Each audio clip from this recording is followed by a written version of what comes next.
हरे कृष्णा। तो हम लोग श्रीमद् भागवतम की श्रृंखला को आगे बढ़ा रहे हैं और हम लोग श्रील प्रभुपाद जी के इंट्रोडक्शन में ही है अभी भी। और आज हमारा मेरे ख्याल से 12वां या 13वां दिन है। हम लोग इंट्रोडक्शन को ही पढ़ रहे हैं। देखिए, श्रीमद् भागवतम इतनी गंभीर है ना। श्रीमद् भागवतम इतनी वाइड है, इतनी स्प्रेड है कि मंदिरों में तो लोग क्लास करते हैं तो आज एक श्लोक उठाया, फिर 4 5 श्लोक या 20 श्लोक स्किप कर दिए फिर उसके बाद कुछ श्लोक उठाए। तो ठीक है, वो अपना मैनेजमेंट प्रॉब्लम है, मैनेजमेंट इशू है, तो समय भी लोगों के पास होता नहीं, तो वो अलग चीज है। आप खुद सोचिए, श्रीमद् भागवतम में 18,000 श्लोक हैं और प्रभुपाद जी का इंट्रोडक्शन ही अभी तक खत्म नहीं हुआ है, उसका 12वां दिन चल रहा है 18,000 श्लोक कैसे होंगे? कोई नहीं, कृष्ण की कृपा रही तो धीरे धीरे करेंगे, पूरा जीवन ही निकल जाएगा। लाइफ टाइम प्रोजेक्ट है ये, ठीक है। तो हम लोग कल यहाँ रुके थे। हाँ, इंट्रोडक्शन में हम लोग चैतन्य महाप्रभु की जीवनी के बारे में चर्चा कर रहे हैं, life story of Chaitanya Mahaprabhu, ठीक है। तो हम लोग कल इस बात पे रुके थे कि चैतन्य महाप्रभु और रामानंद राय के बीच में बातें हुई थी, वार्तालाप हुआ था। और चैतन्य महाप्रभु ने रामानंद राय से पूछे थे 2 सवाल। महाप्रभु ने पूछा कि हर व्यक्ति का जो मनुष्य है, मनुष्य का सबसे अल्टीमेट बेनिफिट किस चीज में है? इसका साध्य क्या है? साध्य मतलब होता है गोल। तो हर व्यक्ति का जो मनुष्य है, उसका अल्टीमेट गोल क्या है, और उस अल्टीमेट गोल को पाने का तरीका क्या है, उसको बोलते हैं साधन। साधन साध्य क्या होता है मैं समझा देता हूँ एक बार। कई बार ये 2 वर्ड यूज करूंगा, करा भी है अभी तक बहुत पहले, नए हैं तो उनको मालूम नहीं होगा। तो जैसे आपको दिल्ली पहुंचना है, वृंदावन पहुंचना है, लेट्स से आपको वृंदावन पहुंचना है, आपको दिल्ली से वृंदावन जाना है। तो वृंदावन आपका साध्य है, वृंदावन आपका गोल है, आपको वहां पहुंचना है। और आप बस पकड़ते हो, अपनी कार से जाते हो, ट्रेन से जाते हो, इसको बोलते हैं साधन। आप किस चीज के थ्रू या कौन से प्रोसेस को पकड़ के आप वृंदावन अपने गोल को पहुंचते हो। तो ये 2 चीज महाप्रभु ने रामानंद राय से पूछी कि मनुष्य का अल्टीमेट गोल क्या है, मनुष्यों का, और उसको पाने का तरीका क्या है। तो रामानंद राय ने एक श्लोक कोट किया था श्रीमद् भागवतम के 10th कैंटो के 14th चैप्टर का 3rd श्लोक। तो उसमें रामानंद राय ने बताया महाप्रभु से कि जो भी मनुष्य है ना, उसका अल्टीमेट गोल है भगवान कृष्ण के प्रेम को प्राप्त करना। भगवान कृष्ण से उसको प्रेम हो जाए, ये हर मनुष्य का अल्टीमेट गोल है। और उसको पाने का तरीका है भगवान के बारे में बोलना और भगवान के बारे में सुनना। बस 2 ही चीज करनी है आप। अगर आपने पूरी लाइफ यही 2 चीजें करी कि भगवान कृष्ण के बारे में बोला और भगवान कृष्ण के बारे में सुना, you will get Krishna Prem at the end of your life, which is your ultimate goal, ठीक है। तो अब रामानंद राय ने उस श्लोक में बोला था, स्थाने स्थिता श्रुतिगतान तनुबान मनोभी। कि अगर आप किसी भी स्टेज ऑफ लाइफ में हैं, अगर आप स्टूडेंट हैं, अगर आप जॉब करते हैं, अगर आपका बिजनेस है, अगर आप किसी कंपनी में काम करते हो, कुछ भी करते हो, स्थाने स्थिता, जिस भी स्थान में, जिस भी ऑक्यूपेशन में, जिस भी सिचुएशन में आप हैं, आप वही रहिए। और श्रुतिगतान, अपने कानों को कृष्ण को दे दे खता। आप जहां पर भी हो वहां रहो और अपने कानों को कृष्ण को दे दो। केवल अपने कान को कृष्ण को देने से आपको अपना अल्टीमेट गोल मिल जाएगा, जो कि कृष्ण प्रेम। तो भक्ति में सबसे इम्पोर्टेंट जो भक्ति है, या सबसे इम्पोर्टेंट जो क्या कह सकते हैं अंग है, फंक्शन है, भक्ति का सबसे इम्पोर्टेंट फंक्शन है श्रवण करना, भगवान कृष्ण के बारे में सुनना। अब कोई ये कह सकता है, कई बार लोग ऐसा बोलते भी हैं कि हमने तो सुना है कि सबसे जरूरी है कीर्तन करना। हम लोग बोलते हैं ना, कीर्तन करना बहुत इंपॉर्टेंट है। तो समझिए, 2 चीजें हैं, सबसे इंपॉर्टेंट है श्रवण, भगवान के बारे में सुनना, और सबसे पावरफुल है कीर्तन बोलना। देखिए, इंपॉर्टेंट और पावरफुल में डिफरेंस है थोड़ा सा। मैं फिर रिपीट कर रहा हूँ। डिवोशनल सर्विस में, डिवोशनल लाइफ में, स्पिरिचुअल लाइफ में सबसे इंपॉर्टेंट चीज है सुनना, सबसे पावरफुल चीज है बोलना। क्योंकि सिंपल है, जब तक आप कुछ सुनेंगे ही नहीं, कैसे बोलेंगे? अगर आपने भगवान के बारे में कुछ सुना ही नहीं होगा, तो आप बोलेंगे कैसे? अगर आपने हरे कृष्ण महामंत्र किसी से सुना ही नहीं है, तो आप चैंटिंग करेंगे कैसे? सिंपल है ना। अगर आपने हरे कृष्ण महामंत्र सुना ही नहीं है किसी के मुंह से, तो आप कैसे बोलेंगे उसको? सबसे इंपॉर्टेंट है सुनना। या अगर आप ये बोलते हो कि सबसे इंपॉर्टेंट कीर्तन है, तो ये भी तो कैसे सुना होगा ना आपने। अगर आप ये बोलते भी हो कि सबसे इंपॉर्टेंट फंक्शन भक्ति का कीर्तन करना है, तो ये भी तो कैसे सुन के आए हो ना। सबसे पहली चीज है भगवान के बारे में सुनना। ठीक। और सबसे पावरफुल कीर्तन क्यों है? क्योंकि जब आप किसी के बारे में भी कुछ बोलते हैं, तो उसके बारे में आपको याद करना होगा। यानी कीर्तन में, भगवान के बारे में बोलने में, भगवान का स्मरण, भगवान की याद इनबिल्ट रहती है। ये समझ में आता है? अगर आपको किसी भी व्यक्ति के बारे में बोलना है, तो उसका स्मरण पहले करना पड़ेगा। या जो आप बात अभी आप कुछ बोलोगे, तो जो बात आपने सुनी है उसको याद करोगे फिर बोलोगे। मुश्किल नहीं लग रहा होगा, मेरे ख्याल से आसान लग रहा होगा। मैं कठिन तो नहीं बता रहा हूँ कुछ। कीर्तन बहुत पावरफुल है, क्योंकि कीर्तन में आपका स्मरण ऑटोमेटिकली इनबिल्ट रहता है। मतलब जब आप भगवान के बारे में कुछ बोलेंगे, तो आपको अपने मन में भगवान को लाना ही पड़ता है। भगवान को मन में लाए बिना आप भगवान के बारे में कैसे बोल सकते हो?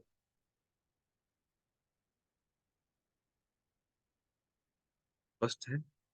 आप बोल ही नहीं पाओगे ना। जो आपने सुना है भगवान के बारे में, जब आप उसी को याद करोगे, स्मरण करोगे, तभी तो बोल पाओगे। तो सबसे पहली चीज है भगवान के बारे में सुनना, और उसके बाद है बोलना। और बोलते रहेंगे तो भगवान की याद में रहेंगे, यानी कि भगवान आपके मन में रहेंगे। ठीक। तो श्रवण सबसे पहले है, श्रवण करेंगे तभी आप कुछ बोल पाएंगे। सबसे बड़ी प्रॉब्लम क्या है जानते हैं? सबसे बड़ी प्रॉब्लम यही है कि हमने अभी तक अपने कान दुनिया के लोगों को दे रखे थे। वो पता है, सिगरेट पीनी चाहिए, सुना, काट, पीना चाहिए, पी लिया। वो पता है, बहुत पैसा कमा के तुम अमीर हो जाओगे, खुश हो जाओगे। अच्छा, पैसे से खुशी आती है, सुना, कमाना चाहिए। ये तो होता है दुनिया। हम लोग ने सबसे बड़ी प्रॉब्लम ने ये कर रखी है। सबसे बड़ी प्रॉब्लम यही है कि हमने दुनिया को कान दे रखे हैं, और दुनिया से गलत श्रवण कर रहे हैं, गलत चीज सुन रहे हैं। ये करोगे तो ये हो जाओगे, ये ऐसा करोगे तो ऐसा हो जाएगा। खूब पैसे कमाओगे तो सेटिस्फाइड हो जाओगे, खूब सेल्स ग्रेटिफिकेशन करोगे, खुशी मिलेगी। शराब पियोगे, यस, हाई हो जाओगे। सिगरेट पियोगे, बस सब भूल जाओगे प्रॉब्लम्स। ये सब सुना तभी किया। अगर सुना नहीं होता तो करते भी नहीं। और जब हमने सुना गलत, तो हम गलत बोलते भी हैं, गलत कीर्तन भी कर रहे हैं। और जब गलत कीर्तन करेंगे, तो गलत चीज सोचेंगे भी, क्योंकि बोलने में सोचना ऑलरेडी इनबिल्ट रहता है। इसीलिए चैतन्य महाप्रभु ने सबसे अच्छा ये बताया, या रामानंद राय ने जो बोला, कि अगर आप पूरी लाइफ भगवान के बारे में सुनते हैं और भगवान के बारे में बोलते हैं, तो आप इस शरीर को छोड़ने के बाद भगवान के पास जा रहे हो, कृष्ण के पास जा रहे हो। Is the ultimate goal of life, to achieve Krishna prem. अगर आप केवल भगवान के बारे में सुनते हो, पहला सुनना ही आता है, ये सुनोगे नहीं तो बोलोगे कैसे? भगवान के बारे में सुनना है, सुन के भगवान के बारे में बोलना है, और फिर आप देखो कि आप हमेशा कृष्ण को याद करो। आप आगे पढ़ते हैं। कल की बात थी। तो कल यहाँ पे हम लोग रुके थे कि रामानंद राय ने ये बोला कि भगवान के बारे में सुनना, भगवान के बारे में बोलना टॉप मोस्ट चीज है। आप आगे पढ़ते हैं। इस भेंट के अंत में, भेंट मतलब रामानंद राय ने महाप्रभु से बताया ये बात। इस भेंट के अंत में भगवान ने रामानंद राय को सलाह दी कि वे नौकरी से अवकाश प्राप्त करके पुरी आ जाएं, जिससे दोनों साथ साथ रहकर दिव्य संबंधों का आस्वादन कर सके।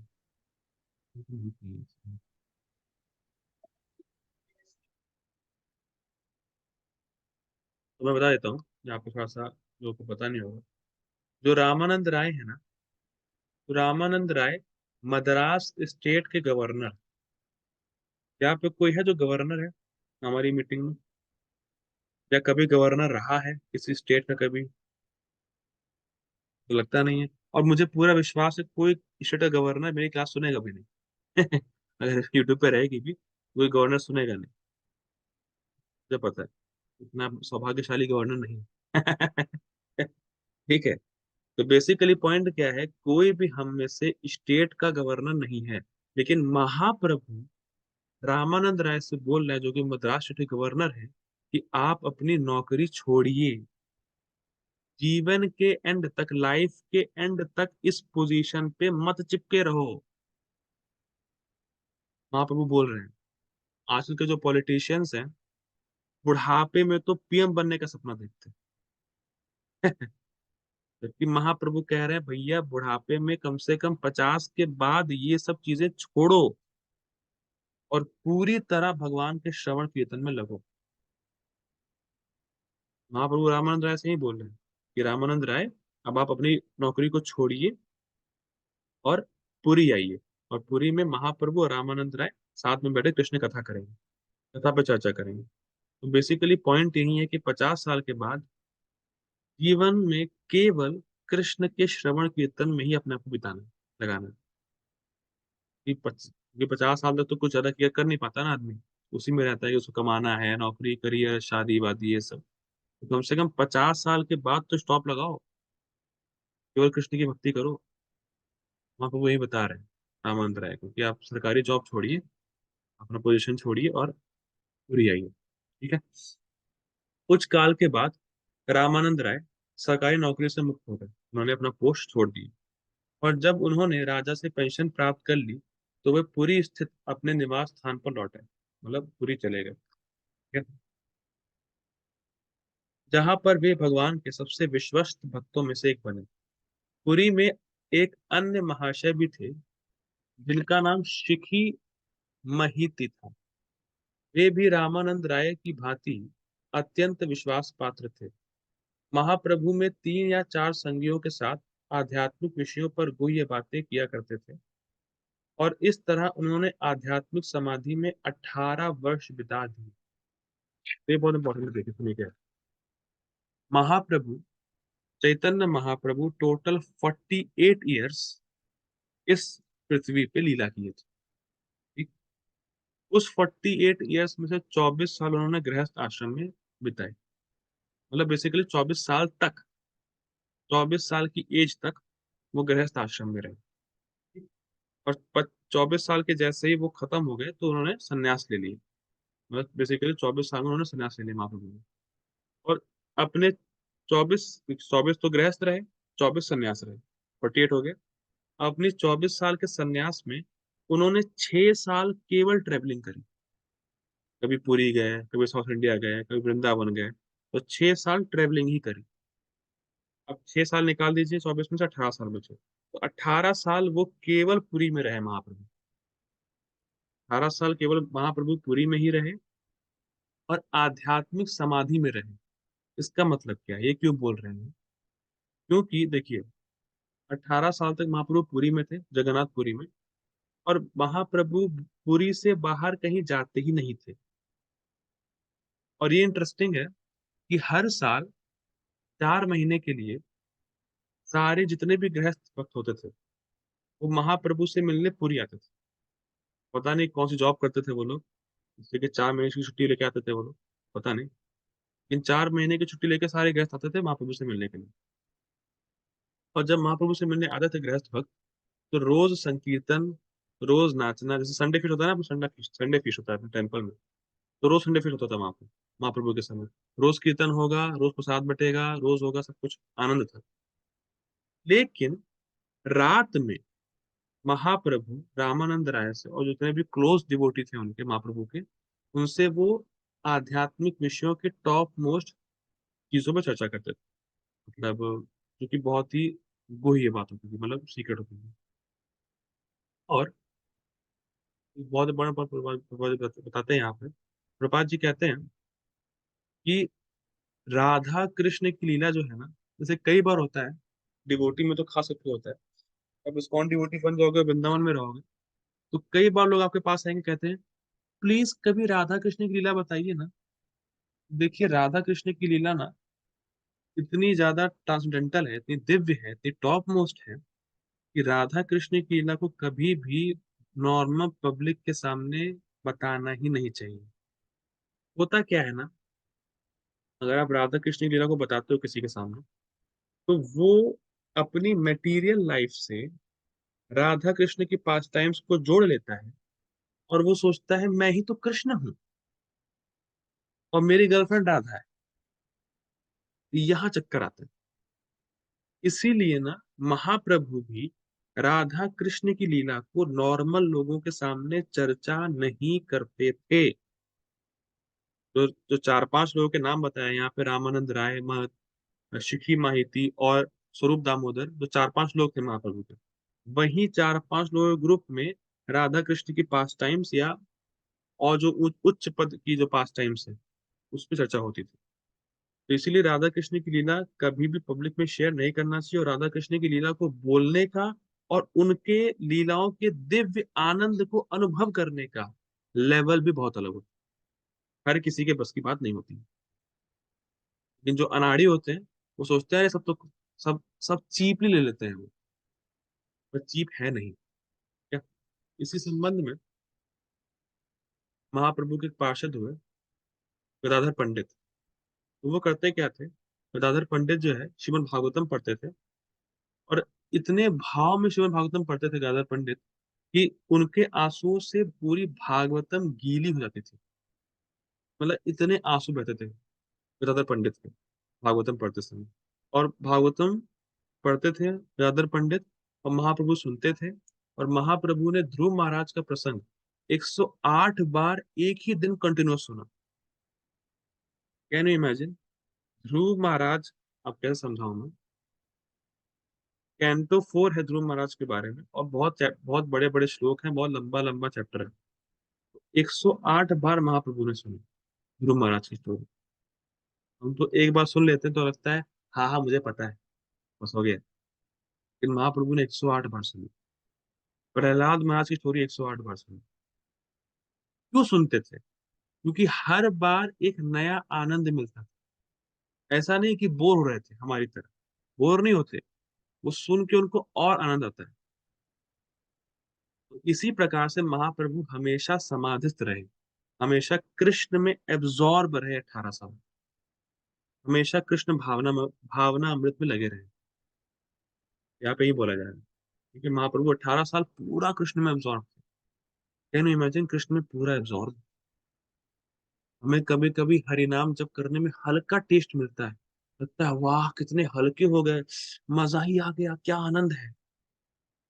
महाप्रभु 18 साल कंटिन्यूअस कृष्ण में एब्जॉर्ब, पूरा पूरा।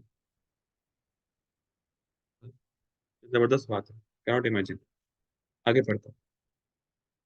उनकी बातें उनके निजी सचिव श्री दामोदर गोस्वामी द्वारा लिखी जाती रही, जो उनके चार घनिष्ठतम भक्तों में से एक। यही सब बातें जो है ना, जो महाप्रभु की लीला के बारे में, स्वरूप दामोदर गोस्वामी महाप्रभु के साथ सेक्रेटरी थे, तो वो सब बातें लिखते थे। तो महाप्रभु के चार घनिष्ठतम भक्त हुए, मतलब चार क्लोज एसोसिएट हुए। तो चार के नाम क्या है? पहले का नाम रामानंद राय है, दूसरे का नाम शिकी महिती है, तीसरा स्वरूप दामोदर गोस्वामी है, और चौथा शिकी महिती की बहन। चार लोग महाप्रभु के वो थे, घनिष्ठतम मतलब क्लोज डिवोटी थे। आगे पढ़ते हैं।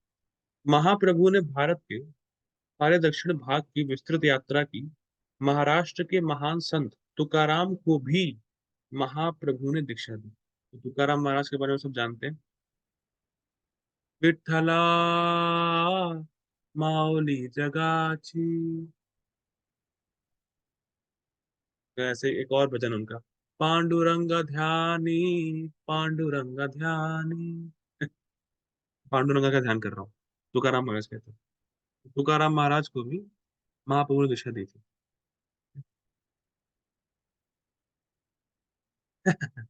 तुकाराम महाराज जी के बारे में एक छोटा सा पॉइंट है।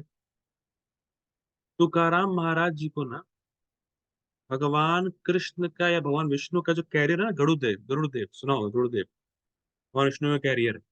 तो गरुड़ देव तुकाराम महाराज जी को लेने आए थे वैकुंठ से, और एक पेड़ पे लैंड किए थे, और तुकाराम महाराज उसी शरीर में भगवान के धाम में थे। तो तुकाराम महाराज जी लोगों को बता रहे थे कि टाटा बाय बाय, मैं जा रहा हूँ कृष्ण के पास। हम लोग जैसे- जैसे कई बार होता है, जैसे जैसे हम लोग इंडिया से कनाडा आए, तो इंडिया में हमारे पेरेंट्स सी ऑफ करने हैं, हम लोग गए, हम लोग बाय कर रहे थे, बाय हम जा रहे हैं कनाडा, ये बस खुशी के मारे। तो वैसे तुकाराम महाराज जी को विष्णु जी के कैरियर गरुड़ देव लेने आए हैं, और गरुड़ देव तुकाराम महाराज जी को प्रणाम कर रहे हैं और उनका वेट कर रहे हैं, और तुकाराम महाराज जी सबको बाय बोल रहे हैं, बाय, हरि बोल, हरे कृष्णा, मैं जा रहा हूँ कृष्ण के पास। अनबिलीवेबल। और जिस पेड़ पे गरुड़ ने लैंड किया था, वो पेड़ आज भी महाराष्ट्र में है।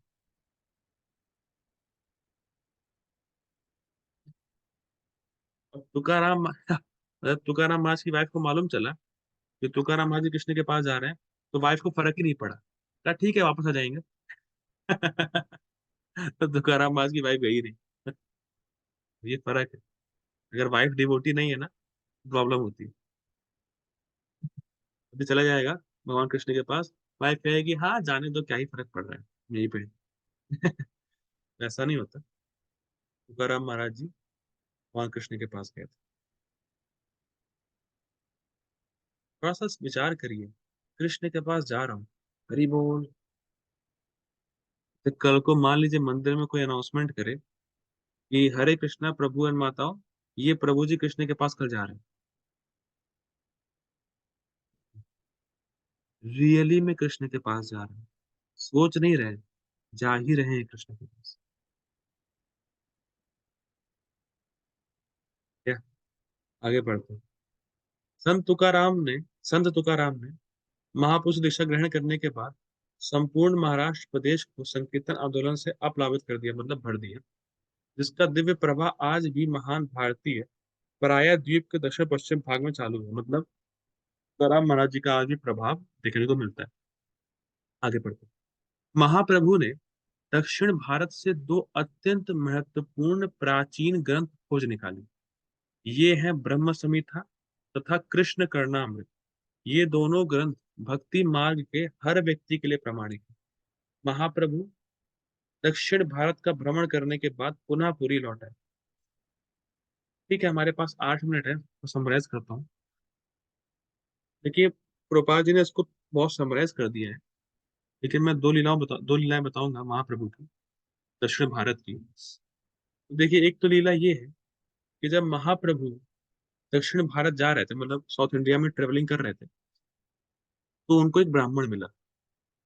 वो जो ब्राह्मण था, उसकी बचपन से हैबिट थी राम राम बोलने की, मतलब कंटिन्यूअस राम नाम जपेगा। उस ब्राह्मण की हैबिट थी बचपन से। तो महाप्रभु जब गुजरे, तो उस ब्राह्मण से मिले, और वो ब्राह्मण राम नाम का जप कर रहा था, और राम नाम की महिमा को शास्त्रों से इकट्ठा करने की भी हैबिट थी उसको। अच्छा, इस शास्त्र में ये रेफरेंस है ना राम महिमा का, इस शास्त्र में ये रेफरेंस है राम नाम की महिमा का, इकट्ठा करने का उसको मतलब हैबिट था। एक तो राम नाम लेगा, और दूसरा शास्त्रों से रेफरेंस इकट्ठा करके लोगों को बताएगा राम का नाम लो। महाप्रभु से मिले, महाप्रभु बहुत प्रसन्न हुए कि अरे वाह, तुम राम नाम का जप करते हो, और शास्त्रों पर तुम्हारी श्रद्धा है, और शास्त्रों के रेफरेंस को इकट्ठा करते हो। तो महाप्रभु बहुत खुश हुए, महाप्रभु चले गए। तो जब महाप्रभु जाके दोबारा वापस आए, और उस ब्राह्मण से मिले, तो अब वो ब्राह्मण कृष्ण कृष्ण जप रहा था। महाप्रभु ने कहा, अरे राम नाम नहीं जप रहे हो, कृष्ण नाम जप रहे हो। तो उस ब्राह्मण ने कहा, क्या करे महाप्रभु, मैं समझ गया आप ही कृष्ण हो, तो मैं कृष्ण कृष्ण जपने लगा आपको देख के। मैं समझ गया महाप्रभु आप ही तो कृष्ण है, तो कृष्ण ही मुझसे मिले हैं, तो मैं कृष्ण कृष्ण शुरू कर दिया नाम जप। ये भी एक बात है। दूसरी पास टाइम और भी अच्छी है।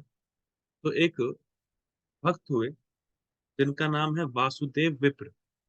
ये महाप्रभु के भक्त थे जिनका नाम था वासुदेव विप्र।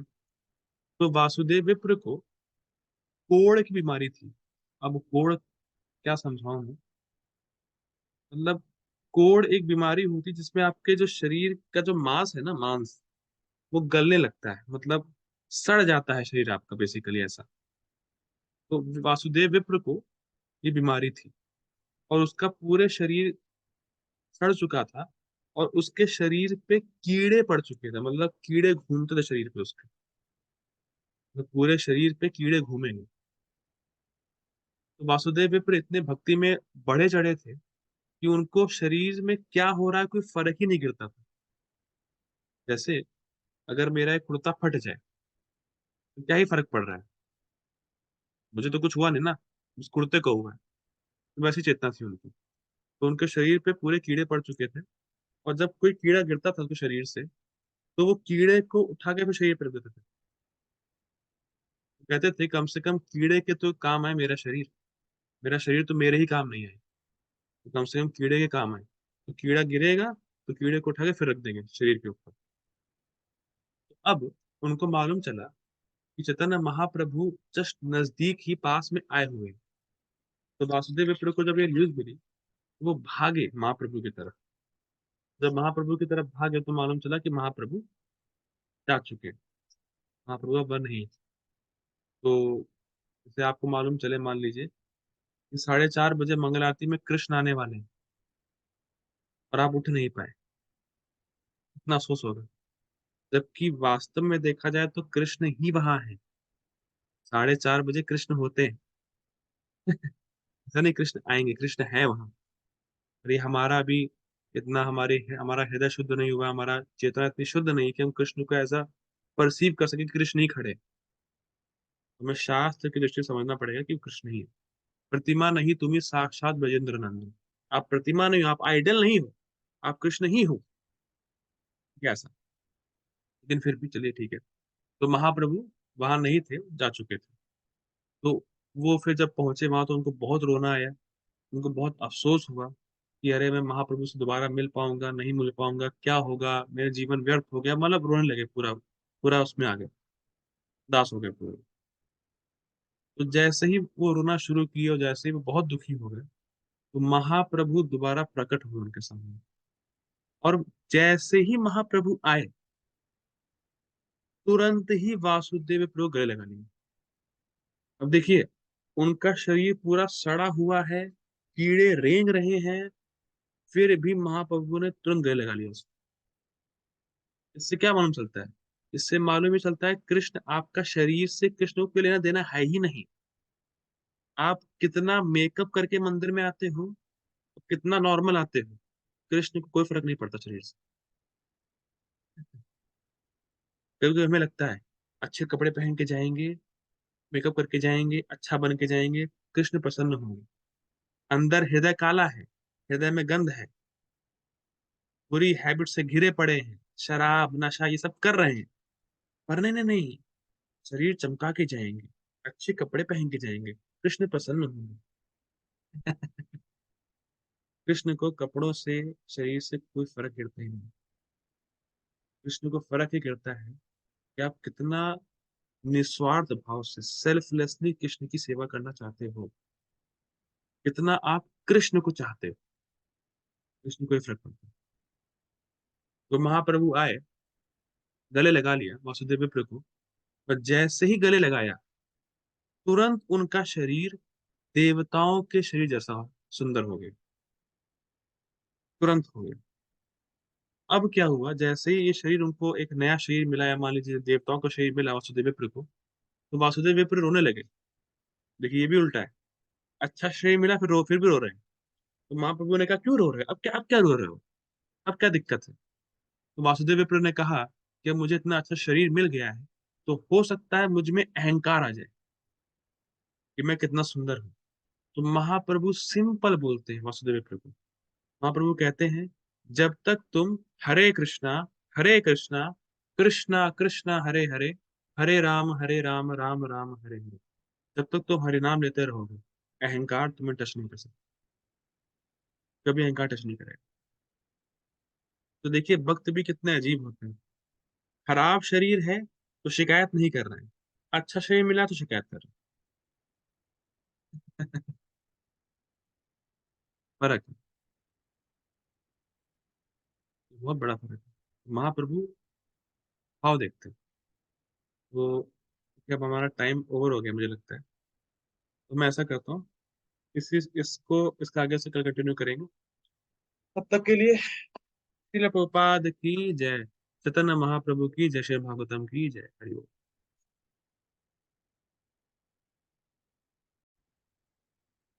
हरे कृष्णा। हम लोग पढ़ रहे थे यहाँ पे, छोड़ा था हम लोगों ने।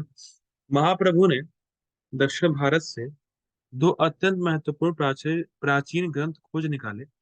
ये हैं ब्रह्म संहिता तथा कृष्ण कर्णामृत। ये दोनों ग्रंथ भक्ति मार्ग के हर व्यक्ति के लिए प्रामाणिक हैं। महाप्रभु दक्षिण भारत का भ्रमण करने के बाद पुनः पुरी लौटे। तो देखिए, कभी कभी लोग ये प्रश्न करते ही हैं, जनरली करते हैं, ये ब्रह्म संहिता तो केवल इस्कॉन की। भी आप अगर करेंगे बुक डिस्ट्रीब्यूशन, तो ऐसा बोलते हैं कि ब्रह्म संहिता इस्कॉन वालों ने लिख रखी है, या इस्कॉन वाले अपना ही ब्रह्म संहिता ले आए। लेकिन एक सिंपल आर्गुमेंट से आप उनको हरा सकते हो, या हराने का मतलब बेसिकली कन्विंस कर सकते हो। देखिए क्या है, ऐसे कोई बोले कि भाई देखिए ब्रह्म संहिता बोनाफाइड नहीं है, ब्रह्म संहिता आप इस्कॉन वालों ने ले रखी है, आप इस्कॉन वालों ने निकाली है ब्रह्म संहिता। सिंपल। ब्रह्म संहिता में किसके बारे में बताया गया है? सौरभ प्रभु, ब्रह्म संहिता में किसके बारे में बताया गया है? कृष्णा। कृष्ण के बारे में, हरि बोल। तो ब्रह्म संहिता जिसका वर्णन कर रही है कृष्ण का, वही महाप्रभु के रूप में आके कह रहे हैं ब्रह्म संहिता बोनाफाइड है। आप काहे नहीं मान रहे? समझ में आया लॉजिक? ब्रह्म संहिता में कृष्ण के बारे में ही बात हो रही है, और वही कृष्ण महाप्रभु के रूप में आके बोल रहे हैं कि ब्रह्म संहिता बोनाफाइड है, तो आप काहे नहीं मान रहे? अब और क्या प्रमाण चाहिए आपको, और क्या प्रूफ चाहिए? देखिए जिसको समझ में आना है ना, एक ही बार में आ जाएगा। जिसको नहीं समझना है, उसको आप कितना प्रूफ दे दो, नहीं समझना है उसको। क्या ये फर्क है?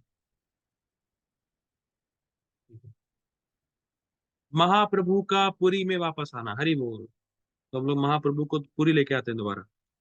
तो महाप्रभु पहले पुरी में थे, फिर उनको हम साउथ इंडिया की यात्रा कराई, साउथ इंडिया से फिर पुरी लेके आए। ठीक है, पढ़ते हैं। महाप्रभु के पुरी लौटने पर उनके समस्त उत्सुक भक्तों को मान जीवन दान मिल गया।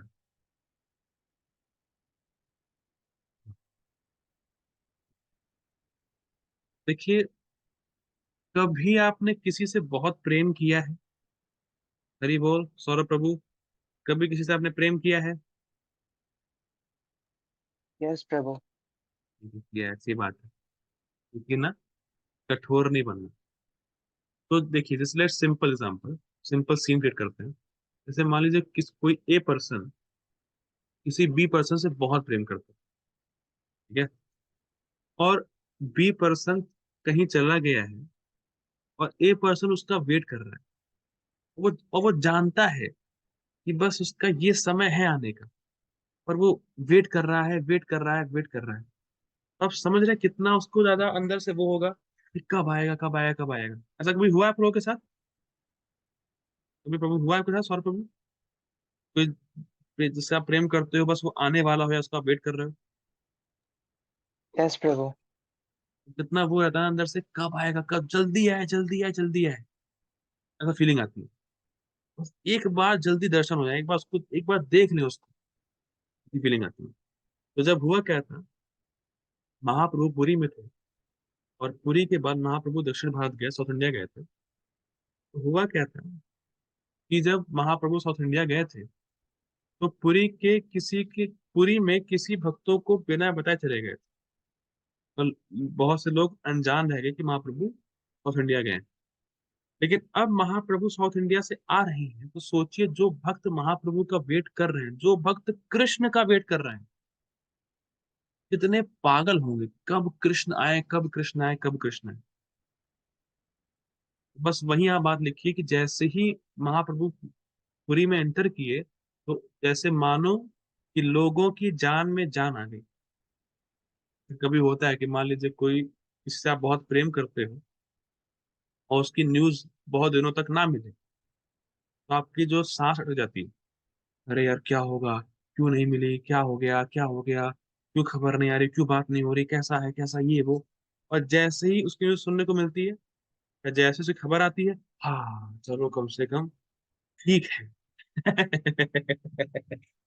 कम से कम ठीक है भैया, जान में जान आई।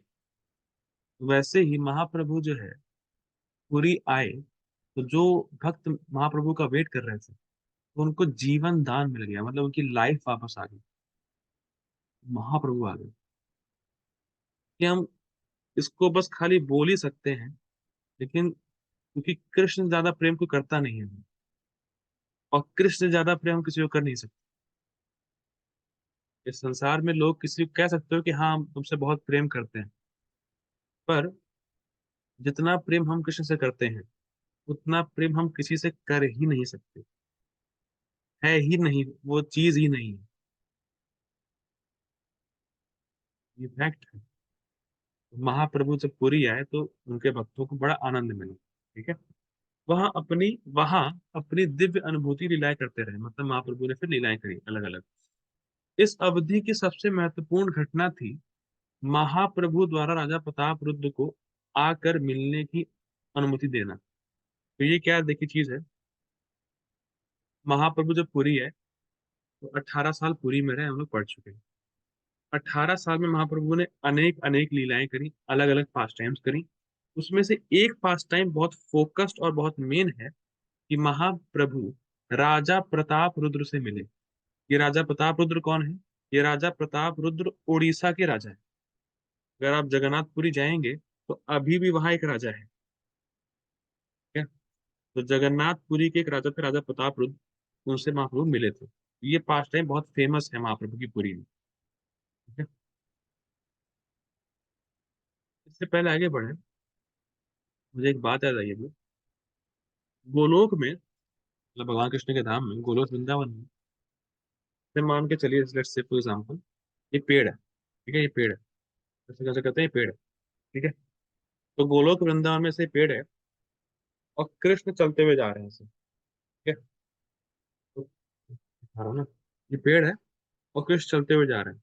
तो जैसे ही कृष्ण पेड़ के पीछे पहुंचते हैं, जो भी लोग कृष्ण को देख रहे होते हैं, वो लोग इतने समय का भी कृष्ण कृष्ण का अपनी आंखों से ओझल होना सहन नहीं कर पाते। तो समझा पाया?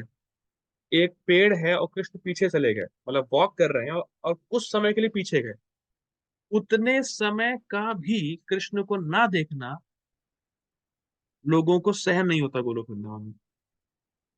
ऐसा लगता है कि पता नहीं कृष्ण कितने समय के लिए गायब हो गए। भाई, एक पेड़ को क्रॉस करने में कितना टाइम लगता है?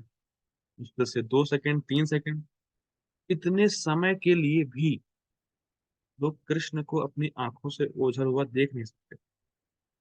वो विरह, वो सेपरेशन, वो सहन नहीं कर पाते। इतना प्रेम है, इतना प्रेम है।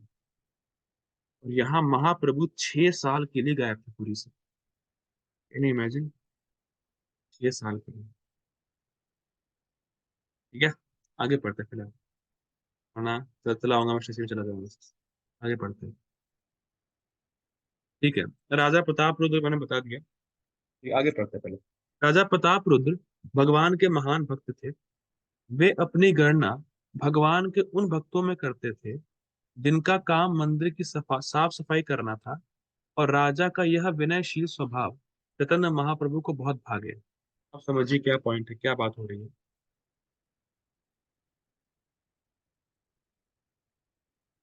सार्वभौम भट्टाचार्य के बारे में हम लोगों ने पढ़ा था कुछ पहले के क्लासेस में। तो सार्वभौम भट्टाचार्य राजा प्रताप रुद्र के गुरु थे। और सार्वभौम भट्टाचार्य का उद्धार महाप्रभु ने किया था, जो हम पढ़ चुके हैं। तो महाप्रभु ने 7 दिन सार्वभौम भट्टाचार्य का विधान सूत्र सुना, और महाप्रभु कुछ नहीं बोले। फिर महाप्रभु ने अपना विधान सूत्र बताया, तो सार्वभौम भट्टाचार्य का उद्धार किया। तो सार्वभौम भट्टाचार्य जो थे राजा प्रताप रुद्र के गुरु, तो उन्होंने सार्वभौम भट्टाचार्य ने राजा को बोला कि महाप्रभु भगवान है। और राजा प्रताप रुद्र ने कहा ठीक है, मुझे महाप्रभु से मिलना है। तो जब सार्वभौम भट्टाचार्य महाप्रभु के पास आए और महाप्रभु से कहा कि राजा प्रताप रुद्र आपसे मिलना चाहते हैं, तो महाप्रभु ने अपने कान बंद कर लिए। जैसे ही भट्टाचार्य जी ने बोला कि राजा प्रताप, बस कान बंद कर लिए। और महाप्रभु ने बोला मैं एक सन्यासी हूँ, मैं किसी भी राजा से नहीं मिल सकता जो बहुत भोग विषयी वाला आदमी है। देखिए राजा है ना, राजा, तो राजा का एक काम होता है मैनेजमेंट करना। और राजा को, और राजा ठाट बाट से रहता है। तो ठाट बाट रहता है मतलब सेल्फ ग्रेटिफिकेशन करेगा ही करेगा वो। सन्यासी पूरा वैरागी होता है। तो इसीलिए महाप्रभु ने कहा कि नहीं, मैं किसी राजा से नहीं मिल सकता, मुझे राजा से मिलना ही नहीं। तो जब ये न्यूज प्रताप रुद्र के पास आई कि महाप्रभु आपसे मिलना नहीं चाहते क्योंकि आप राजा हैं, तो राजा प्रताप रुद्र ने कहा कि अगर मैं महाप्रभु से इसलिए नहीं मिल पा रहा कि मैं राजा हूं, तो मैं अभी ही राजा का पद छोड़ देता हूं और भिखारी बन जाता हूँ। ये लेवल, देखिए, भगवान की भक्ति है ना, आप भगवान से कितना प्रेम करते हो, ये तब टेस्ट होता है कि जो आपको बहुत पसंद है चीजें, उसको आप कितना कृष्ण के लिए छोड़ सकते हो। ये टेस्ट है, समझ रहे हो। केवल कह देना हम कृष्ण से बहुत प्रेम करते हैं, हम कृष्ण की सेवा करते हैं, हम कृष्ण के भक्त हैं, पर जो कृष्ण चाहते हैं कि तुम छोड़ दो, वो तुम छोड़ नहीं रहे। वो कह रहा हूँ कृष्ण के भक्त। ये कैसे होगा। बहुत इंपॉर्टेंट पॉइंट है कि कृष्ण के लिए आप अपनी कितनी प्रिय चीज छोड़ सकते हो आसानी से और जल्दी। ये दिखाता है आप कृष्ण से बहुत प्रेम है। ऐसे तो बहुत लोग बोलते हैं हम कृष्ण के भक्त हैं, पर करते सब कुछ नॉनसेंस है। क्योंकि वो कृष्ण का भक्त केवल कहना चाहते हैं लोगों के बीच, जिससे कि लोग कहें अरे तो कृष्ण का भक्त है, पर असली भक्ति है नहीं कुछ। क्योंकि जो कृष्ण को पसंद नहीं है वो आप छोड़ नहीं रहे। सिंपल। तो प्रताप रुद्र सिखा रहे हैं कि अगर मेरा राजा होना महाप्रभु से मिलने के लिए ऑब्स्टिकल है, तो भैया मुझे राजा बनना ही नहीं है। मैं राजा का पद ही छोड़ दे रहा हूँ कि राजा बनने का फायदा क्या।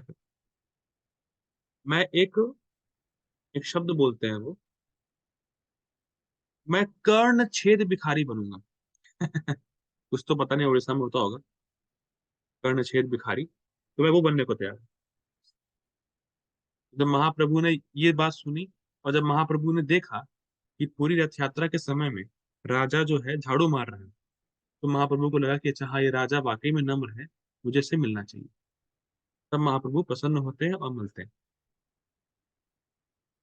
और एक और बात, एक और पास टाइम है। जब एक बार प्रताप रुद्र को मालूम नहीं था कि महाप्रभु भगवान है, तो महाप्रभु कीर्तन में नाच रहे थे। ठीक है। तो प्रताप रुद्र देखे कि महाप्रभु कीर्तन में नाच रहे हैं, और कीर्तन में नाचते नाचते महाप्रभु के मुंह से थूक निकल रही है, और महाप्रभु जमीन में गिर गए और लोटपोट हो रहे हैं। तो प्रताप रुद्र सोचे कि ये भगवान है, कैसा भगवान है कि मुंह से थूक निकल रही है, जमीन में गिरा जा रहा है, लोटपोट हो रहा है, कैसा भगवान, महाप्रभु भगवान कैसा सकते ठीक है, प्रताप रुद्र को बिलीव नहीं हुआ। फिर उसी रात में प्रताप रुद्र के सपने में जगन्नाथ जी आए। और जब जगन्नाथ जी सपने में आए तो जगन्नाथ जी के मुंह से भी थूक निकल रही थी। इमेजिन। और जगन्नाथ जी के मतलब जगन्नाथ जी के विग्रह से महाप्रभु निकलते हुए प्रताप रुद्र को सपने में दिखे। महाप्रभु तो प्रताप रुद्र सपने में जगन्नाथपुरी जगन्नाथ जी को छूने जा रहे थे। तो जगन्नाथ जी ने कहा, नहीं नहीं नहीं नहीं, मैं तुम्हारे छूने के योग्य नहीं हूँ। मैं तो क्योंकि तुम तो मुझे ऐसा देख रहे हो एक समान व्यक्ति की तरह, तो थूक निकल रहा है। तो प्रताप रुद्र को समझ में आता है कि नहीं नहीं नहीं, महाप्रभु तो भगवान है। तो फिर महाप्रभु के शरण में प्रताप रुद्र जाते हैं। एक पास टाइम आगे पढ़ते हैं।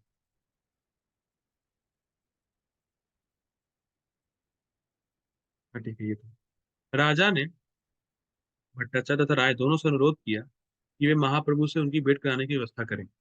लेकिन जब उनके दो सर्वोच्च भक्त सार्वभौम भट्टाचार्य तथा रामानंद राय ने उनकी सिफारिश की, तो उन्होंने इस अनुरोध को सीधे अस्वीकार कर दिया। महाप्रभु ने कहा, मुझे मिलना ही नहीं राजा से।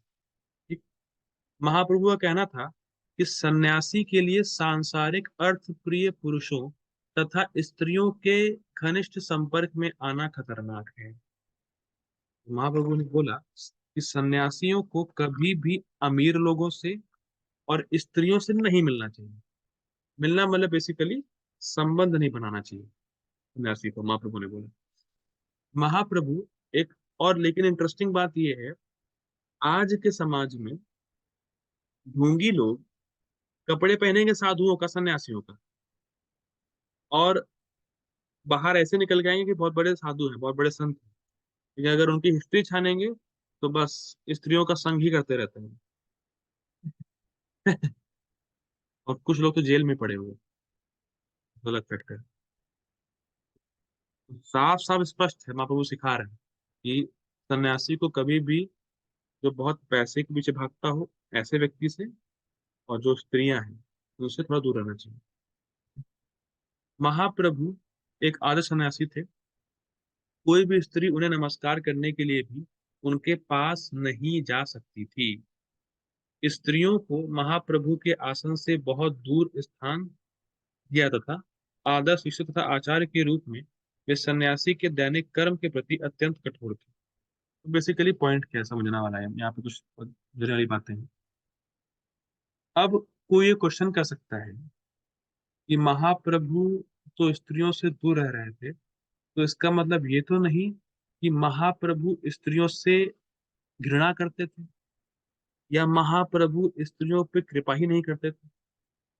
ये कई बार होता है कि जो ब्रह्मचारी भी होते हैं, उसे बोला जाता है कि स्त्रियों के संपर्क में बहुत ना आए, और वो माता जी लोगों को देख के दूर भागते हैं। दूर भागने का मतलब ये नहीं कि वो कुछ खतरा है या कुछ, मतलब कुछ ऐसा कुछ नहीं कि वो नफरत कर रहे हैं, पर एक बहुत सेफ्टी सेफ्टी, क्योंकि उस व्यवस्था में है और उस आश्रम में, तो एक सेफ्टी के लिए वो दूर रहते हैं। अब यहाँ पे क्या महाप्रभु के केस में क्या है, महाप्रभु स्त्रियों से घृणा नहीं करते, महाप्रभु स्त्रियों पे बहुत कृपा करते हैं।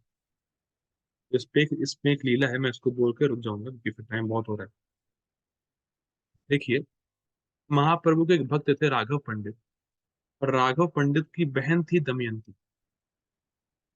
तो दमयंती जो थी वो महाप्रभु के लिए खाना बनाती थी, और वो खाना ऐसे बनाती थी भगवान के लिए कि मानो भगवान खाना बनाते समय उस खाने को खा रहे हैं। ये अलग ही लेवल है। आप ट्राई कर, जो लोग, जो माता जी लोग खाना बनाती है भगवान के लिए, ट्राई कर सकती है। ये नहीं कि खाना बन जाएगा फिर कृष्ण को ऑफर करेंगे, नहीं, खाना बन रहा है और कृष्ण खा रहे हैं। ये अलग लेवल है, एक एडवांस लेवल। मतलब ऐसे खाना बनाती थी वो कि महाप्रभु इस समय खा रहे हैं, और महाप्रभु का शायद पेट भर गया है अब, तो उनके डाइजेशन को अच्छे रखने के लिए कुछ और भी बनाया जाए। मतलब कैन यू इमेजिन, ये अलग ही लेवल है।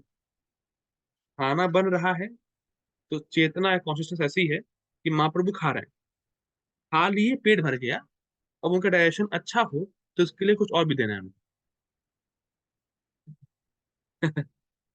और बिलीव नहीं करेंगे, महाप्रभु रोज आते थे दमयंती के घर पे खाना खाने के लिए। महाप्रभु कहते थे कि मैं तो बाध्य हूँ खाना जाने के लिए वहां पे। इतने प्यार से बनाती है दमयंती, इतना प्रेम से बनाती है मेरे लिए कि मुझे जाना ही पड़ता है खाने के लिए। अगर आप कृष्ण के लिए बहुत प्यार से बनाएंगे, कृष्ण के लिए बहुत प्रेम से बनाएंगे और कृष्ण के सामने रखेंगे, डीटी के सामने, Krishna will be very pleased और कृष्णा खाएंगे और खाते हैं। श्लोक कौन सा है? कृष्णामी ऐसे करके श्लोक है। कृष्ण खाते हैं। आप प्रेम से बनाएंगे, भक्ति से बनाएंगे। अगर आप घमंड से बनाएंगे, है मैं कृष्ण को दे रहा हूँ, कृष्ण छुएंगे भी नहीं उसको। लेकिन अगर आप इस भाव से बनाएंगे कि मैं कृष्ण के लिए बना रही हूँ, कृष्ण इसको खा के प्रसन्न हो, कृष्ण जरूर खाते हैं। और उस खाने का इफेक्ट और नॉर्मल खाने का इफेक्ट बहुत अंतर होता है, बहुत डिफरेंस होता है। इसीलिए जो इस्कॉन में भक्त जुड़ते हैं, जो इस्कॉन के कई सारे डिवोटी तो केवल प्रसाद खा के ही भक्त बने, संडे फीस्ट में आके ही भक्त बने। कि वो जो खाने का स्वाद है, जो कृष्ण का प्रसाद है, वो अलग रहता है अगर भक्ति से दिया जाए तो। फर्क है। दमयंती के घर पे महाप्रभु खाने आते थे। ठीक। और दूसरा पॉइंट क्या है, जो महाप्रभु की माँ थी वो थी बंगाल में, और महाप्रभु थे पुरी में। बंगाल से पुरी का रास्ता मेरे ख्याल से शायद 12 घंटे या इससे तो है। तो महाप्रभु की माँ बना रही है बंगाल में, महाप्रभु है पुरी में, और महाप्रभु चोरी छुप के लोगों से पुरी से बंगाल पहुंचाते थे खाने खाने के लिए। महाप्रभु भगवान है, वो कुछ भी कर सकते हैं। मतलब जब महाप्रभु की माँ ने खाना बनाया, वहां कृष्ण को ऑफर करने के लिए रखा आगे, तो महाप्रभु ही पहुंच जाएंगे वहां, अपने घर पे बंगाल में खाना खा के फिर पुरी आ जाएंगे। महाप्रभु बहुत प्रेम करते हैं। महाप्रभु कहते हैं कि जो मुझे खाने को कुछ ऑफर करता है ना प्रेम से, भक्ति से, तो मैं उसका ऋणी हूँ। आई बिकम डेप्ट। समझ रहे हैं डेप्ट का मतलब? अगर आपने किसी को पैसे दिए और आप उधारी में आ गए, आप उधारी चुका नहीं पा रहे हैं, तो जो आप बोलेंगे वो करेगा। हरे कृष्ण सौरभ प्रभु, हरे कृष्णा। कभी आप उधारी में फंसे हैं, प्रभु? नो प्रभु। तो आप लग रहा है अमीर आदमी हो यार। हम तो उधारी में ही रहते हैं। अभी भी उधार है मेरे सर पर। तो बेसिकली अगर आप किसी के डेप्ट हो जाते हो, किसी के ऋणी हो जाते हो, जो सामने वाला बोलता है वो करना पड़ता है कि आप ऋणी हो सकते। तो भगवान जो सबको कंट्रोल करने वाले हैं कृष्ण, अगर उसको आप कुछ प्रेम से देंगे तो वो आपके कंट्रोल में आ जाएंगे। कृष्ण है जिसके एक इशारे पे पूरा ब्रह्मांड नाचता है, जिसके सांस से ब्रह्मांड निकलते हैं, वो व्यक्ति आपका ऋणी हो जाएगा अगर आप प्रेम से कुछ उनको देंगे। लेवल है भक्ति का, लेवल है कृष्ण से प्रेम करने का। ठीक है? तो ये फर्क है। तो महाप्रभु भगवान है, और महाप्रभु सबसे प्रेम करते हैं। ऐसा कुछ स्त्री और पुरुष का भेद महाप्रभु की नजरों में नहीं है। पर हाँ, सेवा का जो स्वरूप है वो अलग अलग है। माता जी लोगों की सेवा महाप्रभु के लिए कुछ और है, अन्यों के लिए और है। तो प्रेम महाप्रभु का सबसे ही है। तो इसके लिए ये नहीं समझना है कि महाप्रभु स्त्रियों से कुछ भेदभाव करते थे, ऐसा कुछ नहीं। कि महाप्रभु अभी सन्यासी के रोल में है तो उनको वैसा करना पड़ रहा है। ठीक है? आगे पढ़ते हैं, आगे पढ़ते हैं। बस लास्ट लाइन पढ़ूंगा फिर रुकूंगा यहाँ पे। दिव्य अवतार होने के अतिरिक्त महाप्रभु मनुष्य के रूप में आदर्श चरित्र वाले थे। मतलब एज सन्यासी प्ले कर रहे थे। अन्यों के प्रति भी उनका आचरण संदेह से परे होता था। आचार्य के रूप में वे अपने आचरण में वज्र से भी कठोर और गुलाब से भी मृदु थे। ये समझिए पॉइंट क्या है। जो लोग दिव्य अवस्था में होते हैं, दिव्य अवस्था कहने का मतलब है जो लोग इस भौतिक प्रकृति या मेटीरियल नेचर से परे होते हैं, ऊपर हो जाते हैं, तो वो क्या कर रहे हैं, क्यों कर रहे हैं, समझ नहीं आता। इसीलिए चैतन्य चेतावनी में एक श्लोक आता है, वैष्णवेर क्रिया मुद्रा विज्ञ नाम मुझे। जो वैष्णव है, वो क्या करता है, क्यों करता है और कब करता है, ये ज्ञानी से ज्ञानी आदमी भी समझ नहीं पाता, क्योंकि वो प्रकृति के गुणों से ऊपर है। वैष्णव, सच्चा वैष्णव। तो वैष्णव की खास बात क्या होती है कि वो बाहरी तौर पर मतलब एक्सटर्नली बहुत कठोर लगता है, बहुत रूड होगा दिखने में स्टार्टिंग में, बाहरी तौर पर, लेकिन अंदर से बहुत सॉफ्ट होता है। मृदु, मृदु मतलब सॉफ्ट। अगर आप उसे, अगर मान लीजिए कोई कुछ ऐसा हुआ आपके साथ कि आप भक्ति के नियमों को भंग कर दिए या कुछ आप गलत काम कर दिए, तो जो वैष्णव होगा बहुत डांटेगा, बहुत डांटेगा, चिल्लाएगा, फटकारेगा। आपको लगेगा अरे इतने कठोर है प्रभु जी तो, पर अंदर से बहुत सॉफ्ट। मतलब उसकी जो डांट होगी ना, उस डांट में कंपैशन दिखेगा, आपको कंपैशन। इतनी मतलब उस डांट में बहुत दया दिखेगी। यार यार, मतलब डांट तो रहे हैं पर डांट नहीं, बहुत प्यार है, प्रेम है उनका, दया है उनकी, कृपा है उनकी। तो ऐसा रहता है उसमें, ऊपर से बहुत टफ, अंदर से बहुत सॉफ्ट। ठीक है। अब इसके आगे से हम लोग कर लेंगे, क्योंकि यहाँ से इसके आगे से एक और लीला शुरू होगी महाप्रभु की, तो उसको हम लोग कल देखने का प्रयास करेंगे। मुझे बहुत नींद भी आ रही है।